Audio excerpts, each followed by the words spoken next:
This is the hardest platforming stage in the game by a pretty big margin.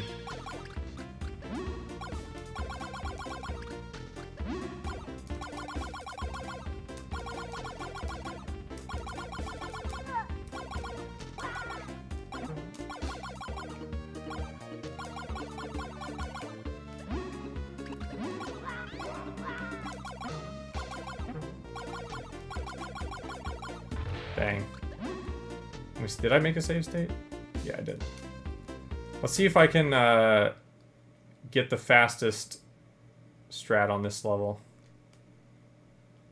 It's very hard, and like I mentioned a couple times, this game has a weird collision detection system where it only checks for collision, what I believe is every third frame, something along those lines. And so it makes hitting these enemies really inconsistent.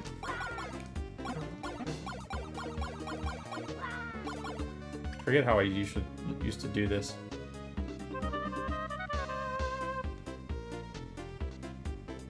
Hey, Super Duper.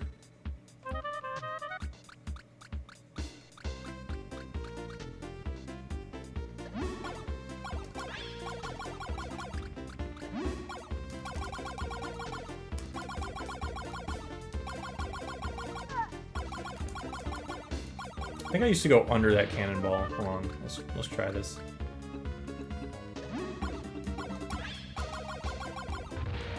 Yeah.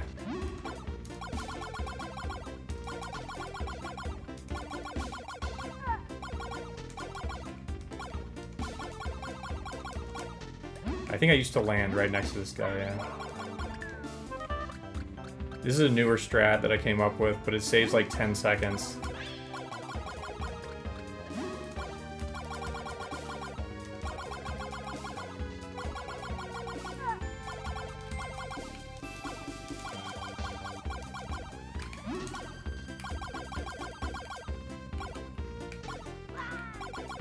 Dang.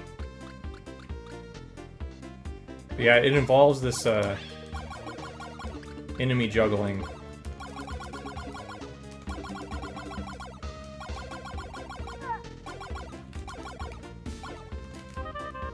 Okay. We're gonna get it here. So you basically have to juggle this enemy. I think I can get him before he closes. Yeah, that's right.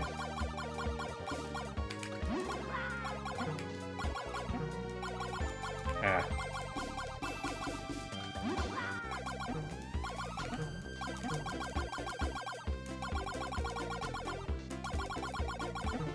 Okay, that was not...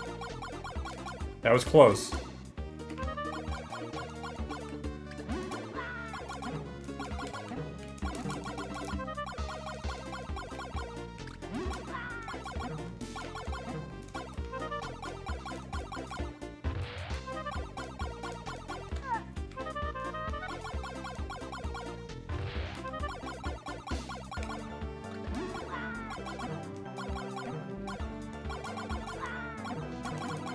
Oh, I almost had it.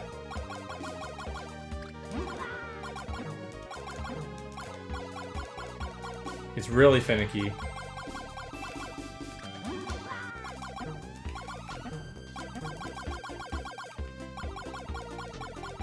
And I messed this up in my PB. I didn't even get to go for it. So I messed up the setup.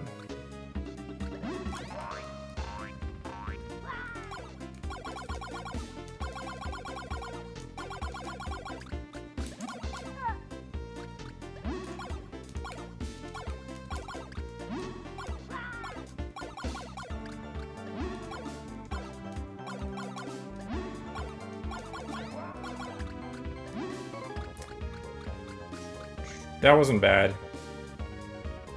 I think it would take me quite a bit of practice actually to get a full recording of the optimal version of that screen though. It took so much practice just to even feel like I had a chance at hitting it in a run, and it's been a couple years since I've done it, so... So in this screen, a lot of people, what I've noticed from watching people play through this casually, and I can't remember what I did as a kid, but the screen's called Invisible Bonk, which is supposed to give you a hint as to what you're supposed to do, but a lot of people don't even know how the power-ups work in this game. What you're supposed to do is become big and use the invisibility power here. And that allows you, you know, no meat, can you? It's like, can you get past the spikes with no meat? Well, you're supposed to use the invisibility power and just walk through the spikes, since they don't hurt you while you're invisible. That's the intended strat, but a lot of people just struggle their way through and just take a bunch of damage and make it to this point, which works fine. And in the speedrun, we don't become big and we don't use the meat, or we don't use the invisibility rather. Here's a good. I call this form Ostrich Bonk because he's big and a bird. His special ability that costs smileys is to spit out these explosive eggs. Or lay these explosive eggs, I guess, rather. But with a velocity. Laying eggs with a forward velocity. Yeah, I call him Ostrich Bonk for a reason. Instead of just Chicken Bonk. Super Bonk 2 does have Chicken Bonk, though. So there's still a Chicken Bonk. It's basically just the normal-sized Ostrich Bonk.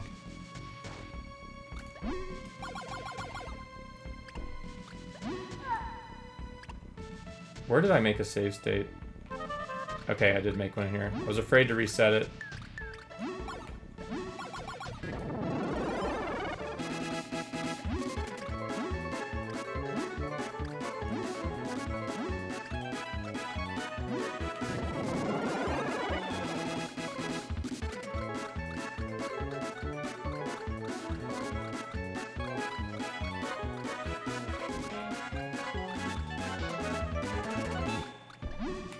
So in the speedrun, we'd grab the small candy.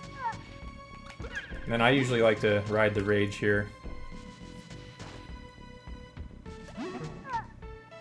But you don't have to.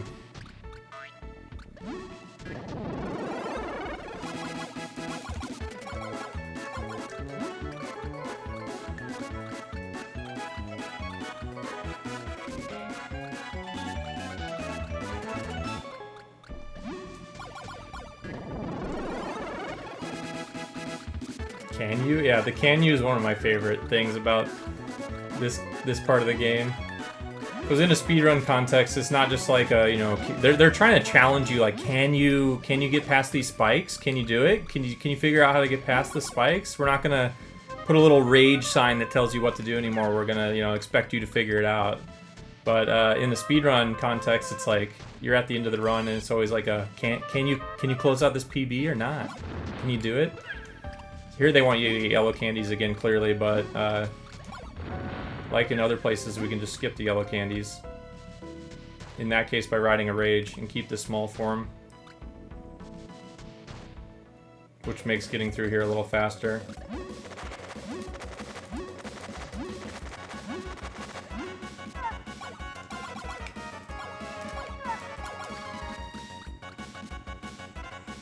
Had 2 ideas for 2 new categories to run? Nice. What are those? I guess I'll make a save state here. Oh yeah, another interesting thing that I wanted to talk about is the idle animation. I'll get to that here in a minute. I can't really do it here.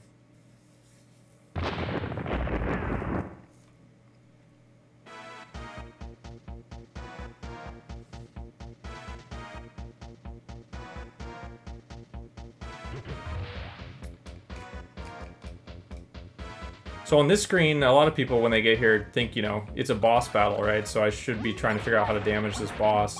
But this section of the boss battle is really just an auto-scroller. There's nothing that I know of that you can do to accelerate this other than waiting it out. Although, similar to with the bonus, it is possible to reduce lag a little bit here. And the best way I found out is if you're low on health when you come into the screen and you actually take an intentional death, which I'm not low on health, so it's going to be kind of hard for me to do that. But in this game, when you take a death, it doesn't reset you. You just get back up. Like, you can press the start button to get back up off the ground. whenever you want. And you can lay there dead for as long as you want. And when you lay there dead, I think the game's not doing as much collision checking, and so it doesn't lag as much. If you just die in the corner and sit there and wait until this point and wake up here, you can actually save like a second in lag frames.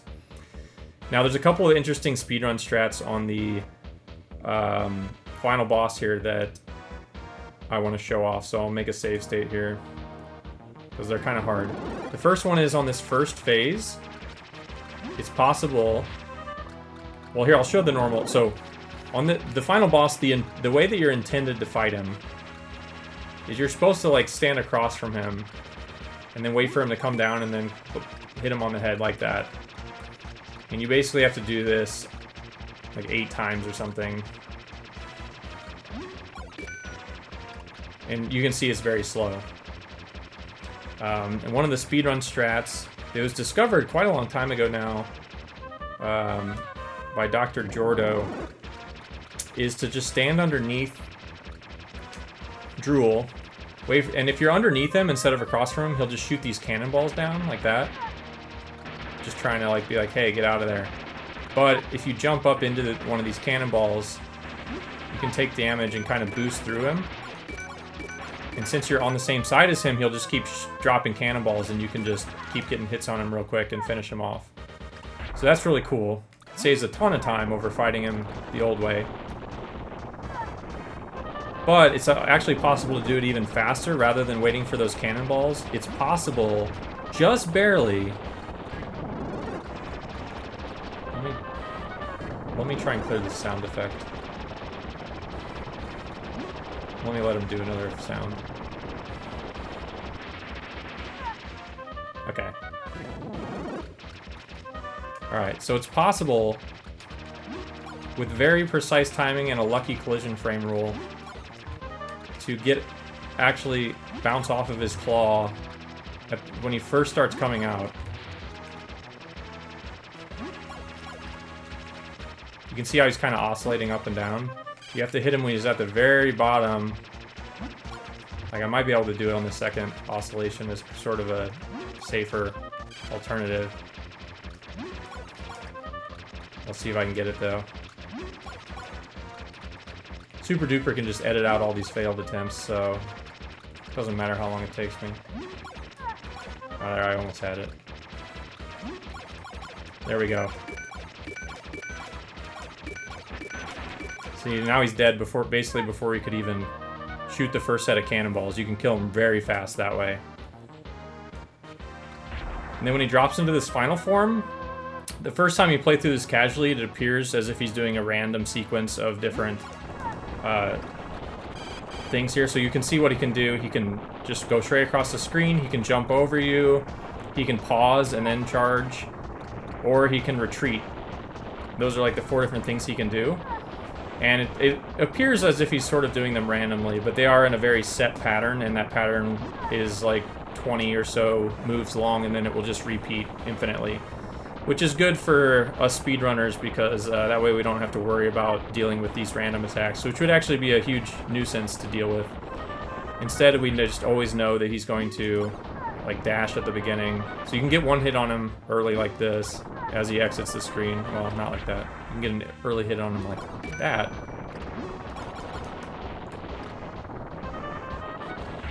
But then with very precise timing, it is possible to get 2 hits on him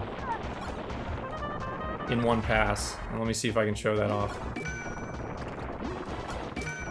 Because he's only vulnerable on like the crown, and like only on the back half of his sprite is vulnerable.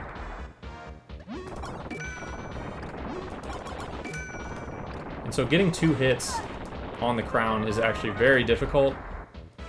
But again, it saves a huge amount of time, because each time he goes back and forth across the screen is several seconds. See, like that didn't hit him. I wasn't far enough back on him.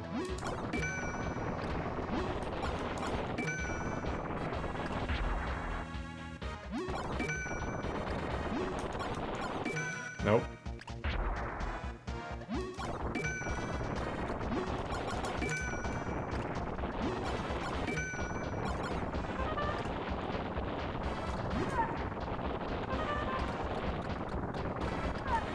see here.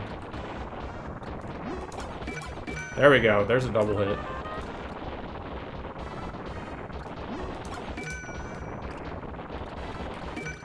As long as you get one double hit, you can kill him right there, like a full cycle earlier than if you only got one hit at a time. If you can get 3 double hits, you can kill him another full back and forth cycle early. But I've never actually done that in a run, so maybe someday.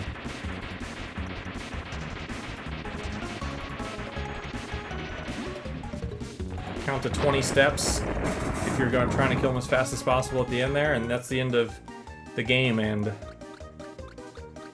the speedrun ends on the frame that his Drool's little car starts to explode.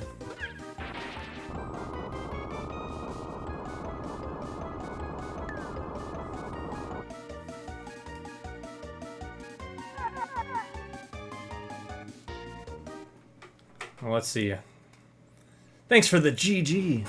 We did it. I actually ended up playing through the whole game.